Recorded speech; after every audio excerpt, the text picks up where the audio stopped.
Hello everyone, I'm Carol Hughes. I'm here at Macomber Center in Framingham, Massachusetts. I came here a few weeks ago to see what was going on and meet everyone, and I got really excited about what's going on, and one thing led to another, and I started talking about my experience with unschooling and why and all of that, and so I want to share some of those things with you and maybe talk about some questions you may have. The first line that came to me when I was thinking about talking here is that I am not ordinary. And neither are any of you, nor your children. And it was that thought that affected me when my oldest was only 3. And I was looking around for what kind of school I might want him to go to. And I started, I even toured a couple of schools, and I remember looking at rows of desks and trying to picture this little bright ray of sunshine bouncing all over the place, sitting for 6 hours in one chair. And I realized for me, in that moment, that even though it was a very nice school, that it wasn't that different from any other school, because the child didn't get to move, nor did they get to choose what they wanted to learn. I didn't have all of those thoughts in any cohesive way. It's kind of looking back. I unschooled my children from 1984 through 2003 in one way or another. 3 of them. I had 2 sons and a daughter. I was a big avid fan of the Growing Without Schooling newsletter that John Holt began. I had every copy, used to read over them. I'm familiar with all the questions one gets when you're homeschooling. People would say, well, what about socialization? And I learned to say, I'm very glad you asked that. It's my #1 reason for homeschooling. My children don't feel like they have to have the same sneakers as everyone else, nor are they spending their entire day with the same age and waiting for the bell to ring so they can go home. And so the kind of socialization my children were getting was being out in the real world. I looked into various books. There was an old book swap store near where I lived in Groton, Massachusetts, and there was one book after another. I read Growing Without Teach Your Own, Death at an Early Age by Jonathan Kozol, Education and Ecstasy by George Leonard, and Teaching as a Subversive Activity, I believe that's Jonathan Kozol. And the woman behind the desk said to me, "Are you taking a course?" And I said, "No, I'm on a course." And I'm very grateful that I just kind of knew that right away. And I remember when I decided that I was not going to educate my children in that way, that I didn't want to limit them. I remember the butterflies in my stomach. I'm going to be different. I'm not going to be ordinary. I'm not going to do what everyone else is doing. My husband and I moved to Florida briefly to try to start a business with some friends. And at that time, in the 80s, in Florida, you couldn't homeschool legally. So I hooked up with, it's easy. In Florida, when you're in an area that's kind of conservative, such as Florida is, if you forgive me for saying that, it's easy to hook up with your liberal buddies because there aren't that many. So I hooked up through the Leche League and health food stores, and we started a school like this. It was a center. We would go to parks, and the kids would play on these awesome banyan trees, and the business didn't work out, so we had to leave Florida. But I'll never forget what one of the women who started the group with me said. She said, because I teach music and I was teaching the children, I would take dot matrix paper, I'm that old, and put it across the floor and draw 5 lines and show them how to make circle notes. And then I would play what they wrote. And some parents, I remember this one parent standing there, "This will never work." She was very uncomfortable with what I was doing. The kids had a ball. And this woman said, "Thank you for showing us how we wanted music to be taught when we didn't know it yet." So I was hooked on that feeling, the adventure of trying things in new ways. We moved to Massachusetts. That person owned a house in Stowe, Massachusetts.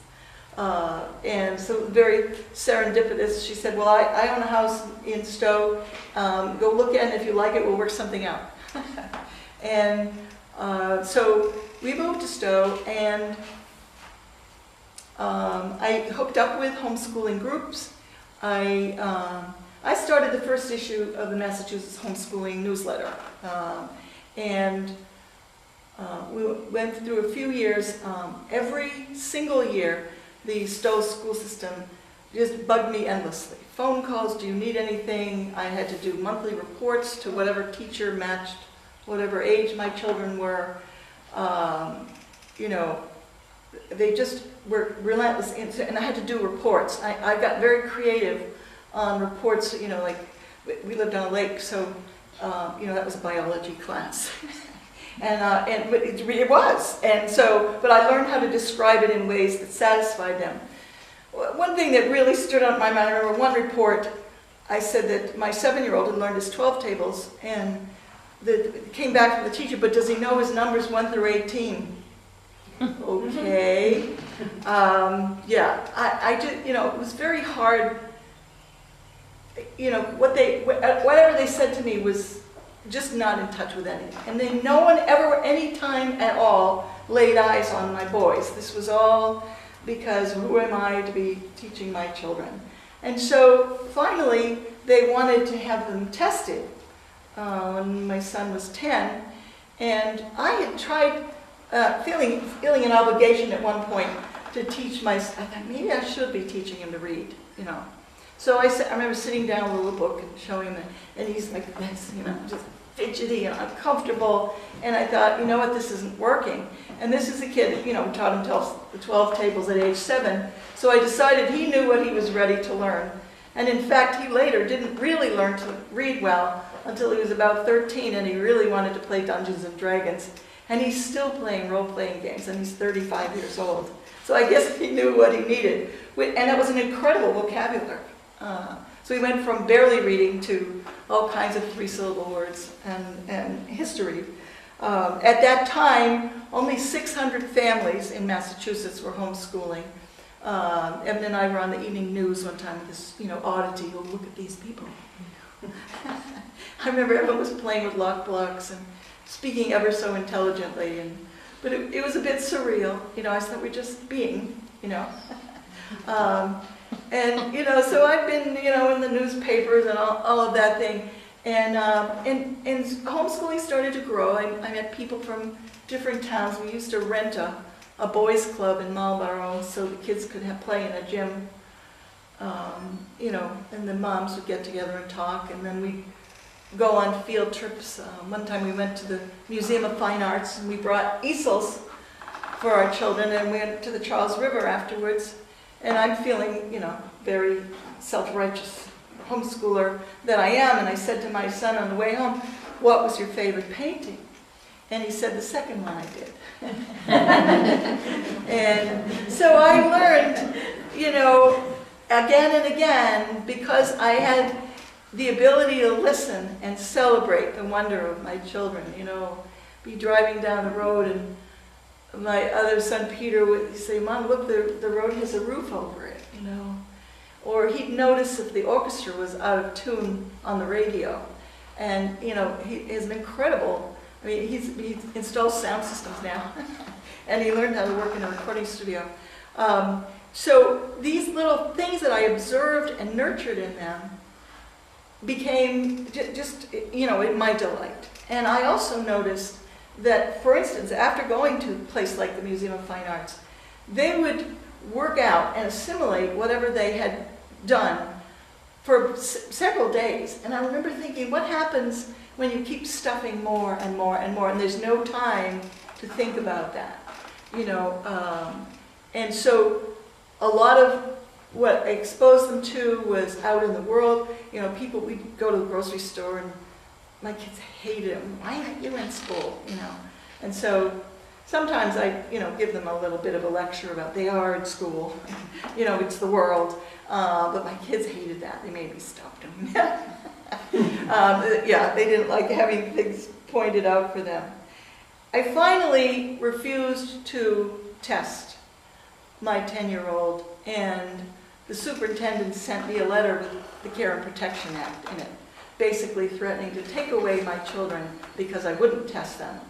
And it's just been a constant hassle. In other towns, they didn't care because the town still gets the money for your student.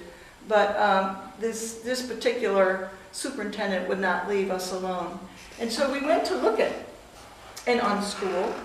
And I'm reminded, my kids later went to that school in Framingham, Sudbury Valley School, for a long time. But the real reason I enrolled them in the first place was so that I could keep unschooling them. It wasn't that I was looking for a place for them to learn better or differently. And so that was a very comfortable switch. My daughter, who was 4, didn't get to have the whole homeschool experience. And there's a difference. Somebody has once said to my adult son, if I were your mother, I would have homeschooled you too. He's still jumping around a lot, but in a productive way. And so also I noticed that the movement grew, and a lot of people around me were homeschooling for religious reasons. And so I saw the homeschool community, the unschooling community, taking different directions. I actually had a mother who didn't want her daughter to stay overnight at my house because of me. And so I'm kind of proud of that now. Anyway, so the unschoolers, the real unschoolers, we were in the minority. And it was really fun to walk in here and see that this is what I did. This is what I wanted here. That in the flow of energy and just the peacefulness, and just like it's like a beehive here at Macomber Center is really quite wonderful. There's a chance here to really make a difference.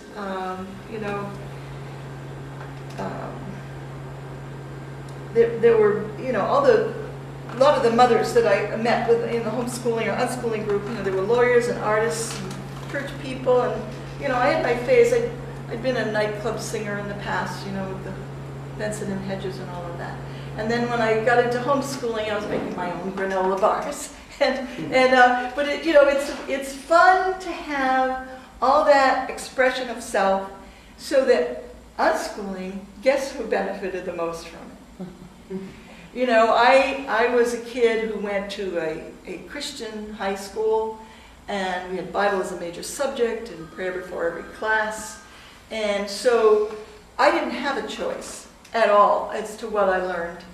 And it was particularly difficult for me because I'm a blues and jazz musician, and that was considered sinful in the school I went to.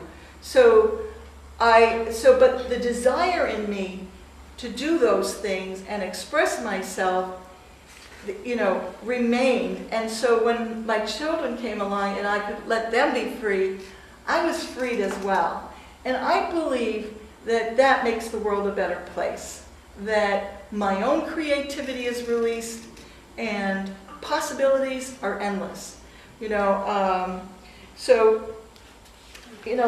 that moment when I saw my son Evan, get all squirmy and I saw tension in his body, I thought, that's the reason I'm unschooling. I don't want to see that. And when I graduated from high school, I read every biography I could get my hands on. How do other people do this? How do they think? And so if I had been in a center like this and could have read those books sooner, coulda, shoulda, woulda, a friend of mine always says. But I wanted that for my children. A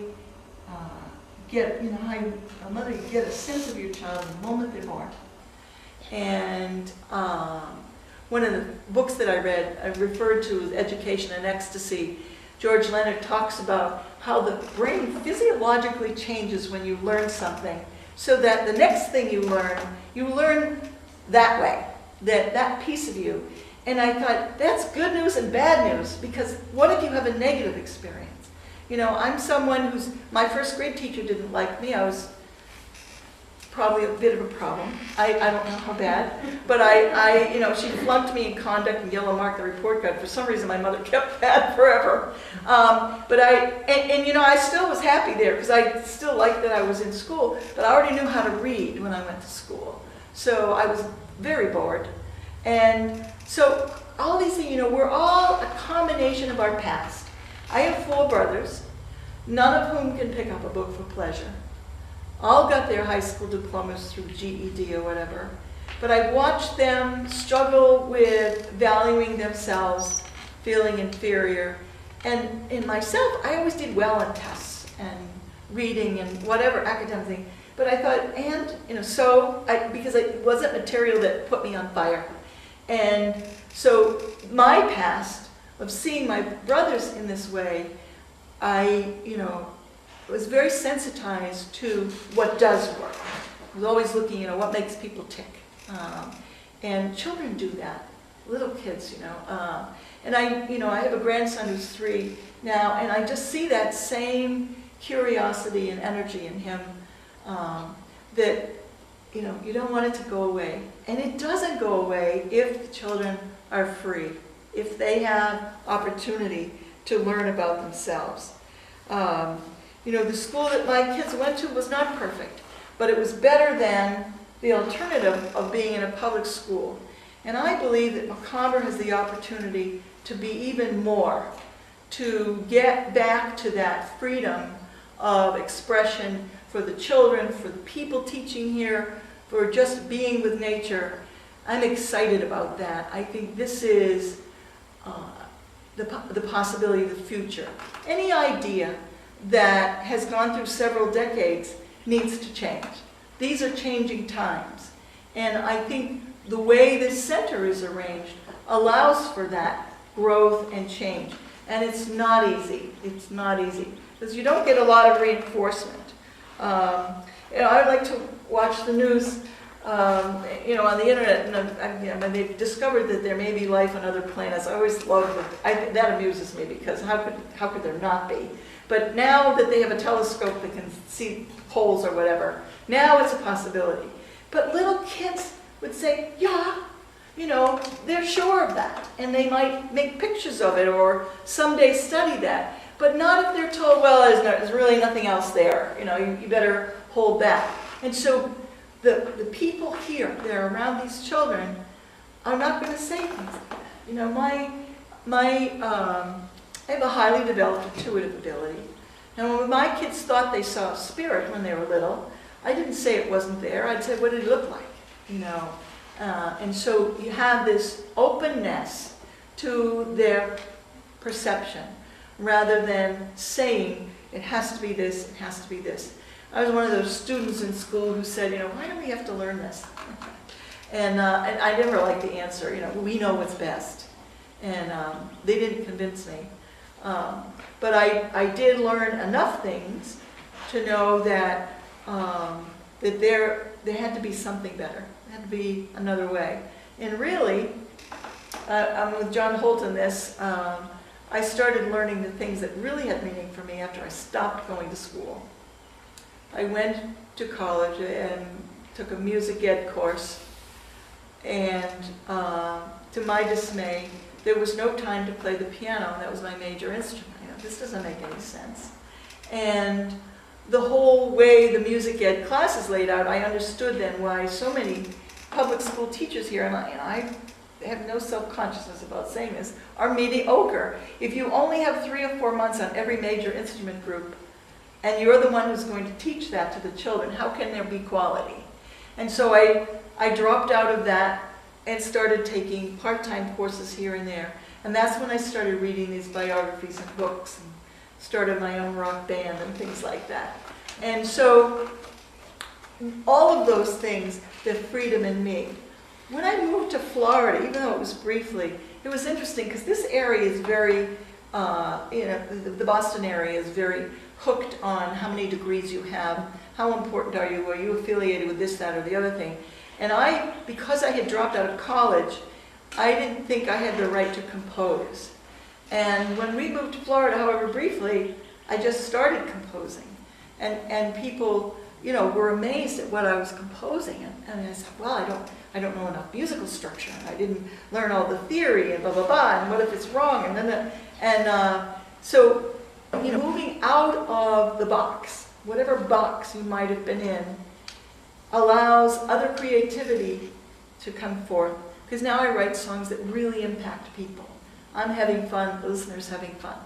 And so I wanted to speak here, I asked to speak here, because I feel that I want a world where there's a Macomber Center in every town, where it's just normal to be able to come and go and take from what people are offering here. George Leonard described the ideal school in education and ecstasy, and I don't think I ever got over it, because it was like this. It was where adults and children could come and go and share what they wanted to learn and do performances and things of this nature. And I know they're working on a horror movie here. And there's art and cooking and nature. So a couple of deer students, deer, out in the front yard. I felt like it was their lawn on the way in. But just that feeling, so close to Boston. This is a magical place. And so I wanted to come here and talk to you about my experience. And if anyone has any questions, I'd be happy to answer them. I have a question. When you were unschooling your children, were they self-motivated? I mean, did you have any of your children, were they reluctant to work, even if they were interested in something? Or did they just naturally They were on the go constantly. Yeah. One of my boys just started digging in our yard. He made a little bunker. Turns out it was an old glass bottle dump, so he was coming up with all these old medicine bottles. But he dug it deep enough, and his brother helped to go inside it when he was little. So they would do projects like that. Yeah. No, there was never, you should be doing this, you should be doing that.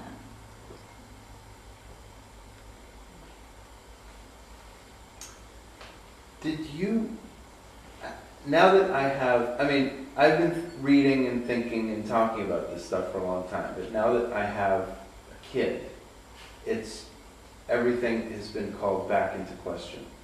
And I find myself questioning some of the basics again. So, since you have some experience, my question would be, did you ever struggle? I guess, of course you must have. But how did you deal with the struggle of trusting your kids even when it looked like meaningless or unproductive to you? Or even scarier, that they were doing something that was a waste of time, rotting their brain, whatever it is. Watching too much television, playing video games, things that you felt were just the wrong direction. My memory flashes on Nintendo. I'm happy to say it's supper time. Kill yourself, it's time for supper. So you had to get out of that game. I just found their general, it wasn't about what they learned but about who they are. And I, to this day, I'm so glad of that, and so I can't think of any shows, I had very few rules. If they were fighting, they had to keep it down or I was going to fix it. That usually did it. So and I would say, for instance, if they got rambunctious and made a lot of noise, I'd just say, look, this has to be working for me or we're not going to do it. So, so in a level voice, wasn't like a threat, it's just, I don't need to be under tension. And so, I think one deprivation that I felt with the way I raised my children is that I wasn't able to work full time. And so, so we did without a lot of things. And so that was hard. That's, a walk and a balance, especially in this economy, because it's even harder to get by on a little money. But for me, the abundance was in who my children were. Were they filled with joy? Did they have friends? Were they enjoying their time? And I learned, actually, I probably learned from doing those stupid reports for the school to myself to observe what they're doing has value. As I was rewording it, and so, they progressed. They constantly surprised me. My little girl used to constantly make paper dioramas of things. I took her to a gymnastics class. She comes home, she's making a whole gym with paper. Heavy breathing and all of that. And so the creativity never stopped. And plus, I was creative myself because I'm a musician and I'm doing things and I'm interacting with people. And so, we're all more. One of the things that's really great about unschooling is that you're not married to a schedule or a time. You can come and go like normal people. I'm awake now and I've eaten, so now I'll go. Rather than it has to be at 7 o'clock in the morning, and so there's a more relaxed flow of the day. But certainly, sometimes people picture unschooling as you're home all day with the kids. That was hardly the case. We were out and about, enjoying all sorts of things. So did I?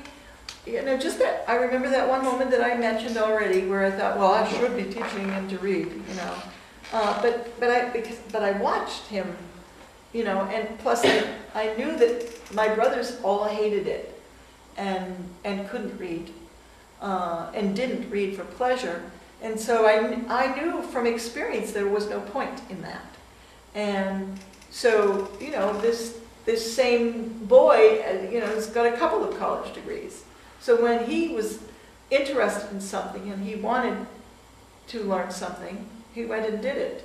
I was amused to hear him when he said when he was at college he figured out how to get an A, but he didn't know if he wanted to be bothered. So he figured out just how much he had to do to get a particular grade so that he could focus on the things he really wanted to learn. Went to one of his professors and said, I want you to know that I mean no disrespect for not taking notes, but I concentrate better when I don't take notes.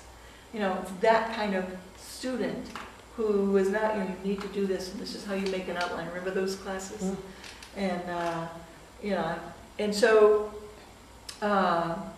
it's the results that were very telling for me. Which you can say on the back end of all of it. Yes. So I just started this path with 3 kids, 2 boys, twins, and a daughter, so 6.5-year-olds and a 4.5-year-old. And I think the biggest challenge I have is that I can't leave one at home who wants to stay on the computer. Yeah. Right? So I don't feel that we have the opportunity. I feel that we're stuck at home, right? And it's going to continue to be a struggle for us because I'm like, oh geez, do I have to hire an au pair to have someone sitting in the house with him so that the other 2 can have a rich, full life? Because he's my introvert. He's the one I understand the best of all my kids. And he is completely engaged in Minecraft. He loves it. He is expressing his personality in 4 weeks of being on the system, and if you go in with him and enjoy it with him, you see a side of him that you're just like, oh my gosh, he's just so sweet.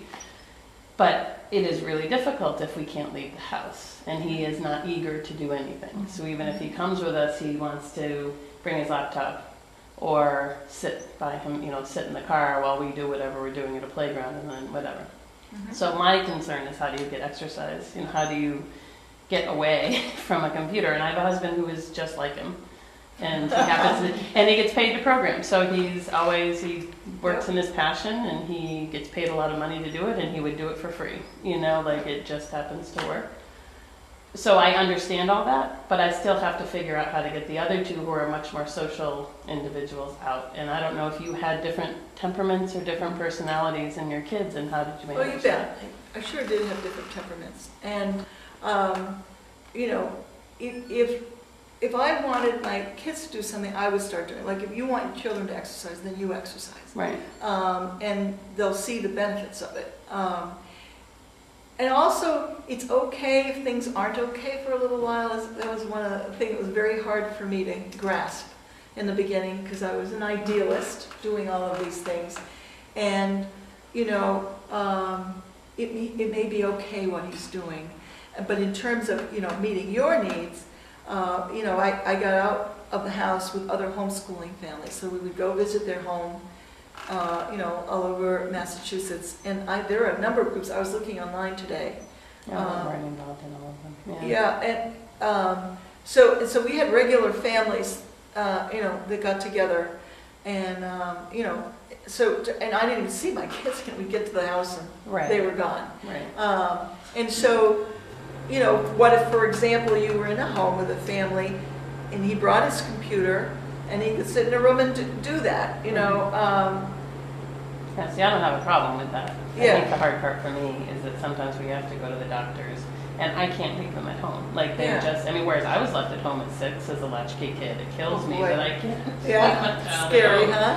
I mean, Yeah. I was, everybody was in the Yeah. 70s. I mean, it was very common.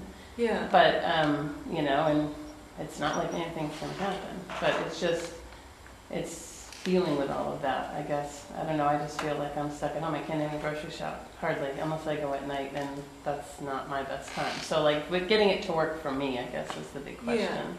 Well, the thing that comes to mind is bribery. Yeah, right? If you cooperate with, I always said I Right. wasn't going to do that before I had kids. You must do it. It's the only way. So you give him some kind of, tantalizing opportunity after you've gone grocery shopping, I always felt like a caterpillar in the grocery store, and I'd get in the car and look in the rearview mirror and realize I hadn't washed my own face and combed my hair. Right. So, but but I did, go through the motions of what, and I've seen a family near where I live who's, this one kid whines about everything, and I did not allow whining. Mhm. I'm the kind of mother, just say that doesn't work for me. I just did it with my grandson last night. I said, you have two choices. You are quiet now, or you go to bed. Guess which one he chose? He just turned 3.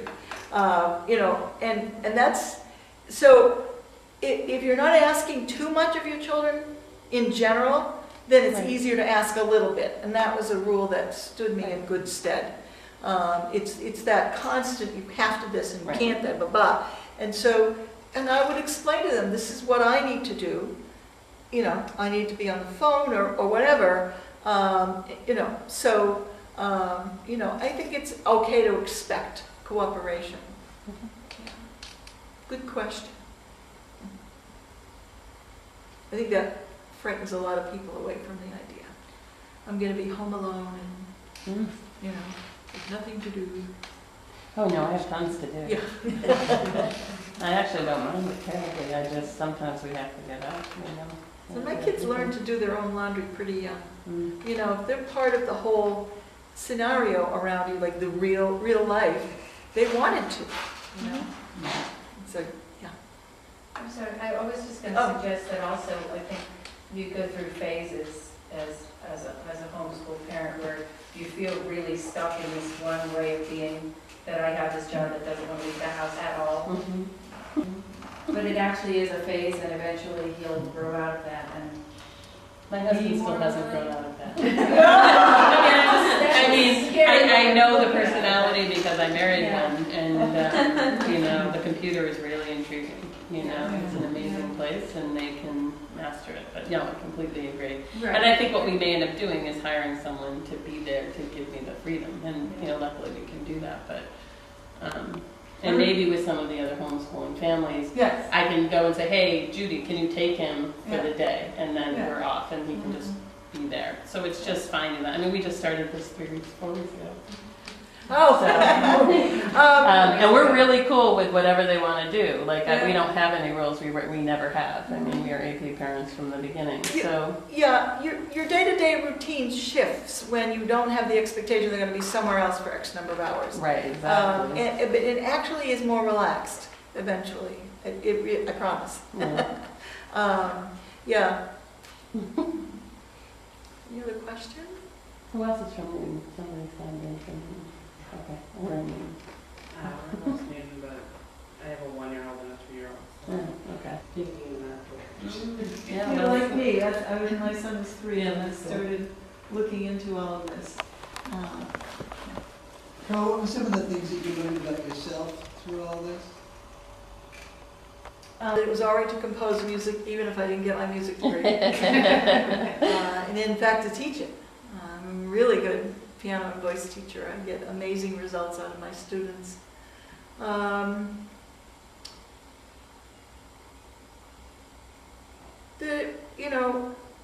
That I didn't need permission in general from anybody to do what I wanted to do. I had needed that a lot growing up. And I hear that all the time from people, should I this, should I that, should I the other. And so that's very freeing. I also valued my own self-directed learning when I was valuing my children's self-directed learning. And so I took myself more seriously, that there was value to what I was inquiring about.